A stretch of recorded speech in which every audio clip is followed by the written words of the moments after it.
jour 2 à Londres. Le numéro 1 mondial Rafael Nadal entre en piste et 6 Français seront sur les courses mardi, notamment, la numéro 1 française Caroline Garcia, le Français en forme du moment Jérémy Chardy et le revenant qualifié Stéphane Robert. À Wimbledon. Pour l'entrée en lice de Nadal. Double vainqueur du tournoi, 2008 et 2010, l'Espagnol, qui affronte ce mardi l'expérimenté Israélien du Dicela, 33 ans, 127e, ne réussit plus à briller sur le gazon londonien.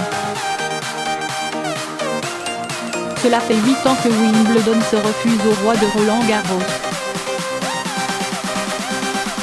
Pire, il n'a ainsi plus disputé à Londres un seul quart de finale depuis 2011, année où il avait chuté en finale face à Novak Djokovic. Le roi de Roland-Garros s'est pris les pieds en 2017 dans le tapis vert londonien en 8e face à Gilles Muller, 6-3, 6-4, 3-6, 4-6, 15-13.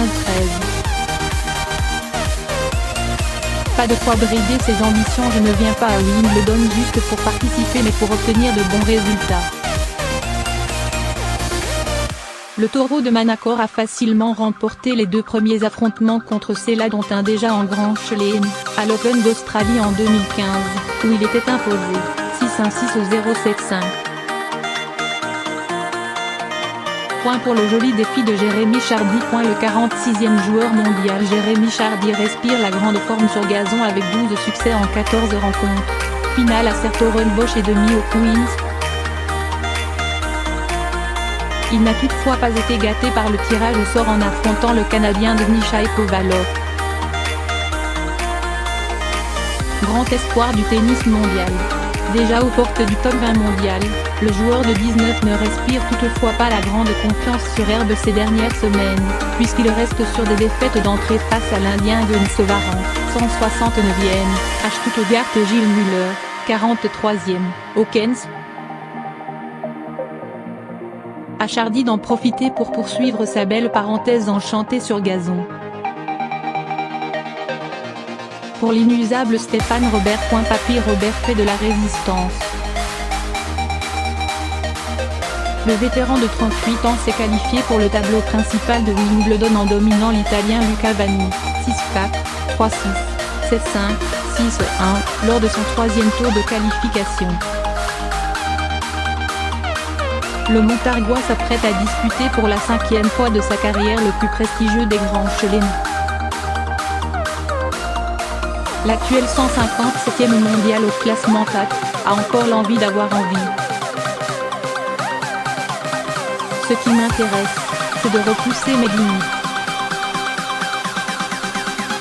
Tant que je joue ici, tant que j'arrive à me qualifier pour des grands chelems, j'ai plutôt intérêt à continuer à jouer au tennis a priori, avec l'augmentation des prize money, c'est quand même assez sympathique.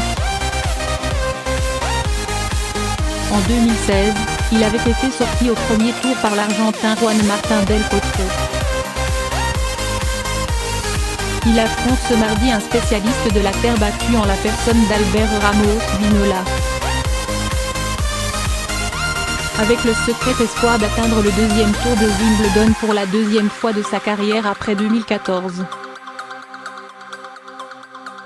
Pour la meilleure chance française Caroline Garcia. La 6e mondiale Caroline Garcia affronte ce mardi Belinda Bencic sur le court 3. Pas vraiment un tour de chauffe. Si la Suissesse de 21 ans pointe seulement à la 61e place, elle était encore dans le top 10 il y a 2 ans, 7e. Mais elle a été contrariée par de nombreuses blessures ces derniers mois. Mais si elle est dans un bon jour, elle peut poser des problèmes à la numéro 1 française. 8e de finaliste à Roland-Garros, la Lyonnaise n'a disputé qu'un tournoi depuis. À Majorque où elle a déçu avec une défaite en quart de finale.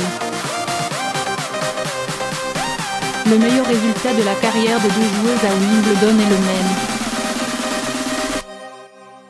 Elles ont toutes les 2 rallié une fois les 8e, en 2015 pour Bencic, en 2017 pour Garcia. Elles ne se sont jamais affrontées. Pour un choc d'anciennes finalistes. pas fréquent de retrouver deux anciennes finalistes au premier tour de Wimbledon. La Russe Vera Zvonareva avait rallié la finale en 2010. Alors deuxième mondiale, elle avait disputé cette année également la finale de l'US Open. Puis elle a mis sa carrière entre parenthèses, après avoir eu un enfant. Pour son comeback à 33 ans, elle a franchi avec succès les qualifications. Son dernier match dans un grand tableau de Grand Chelem remonte au 22 janvier 2015. Elle avait été dominée au deuxième tour de l'Open d'Australie. Elle retrouve ce mardi d'entrée dans le grand tableau Angélique Kerber, finaliste en 2016. Un match piège en perspective pour l'Allemande.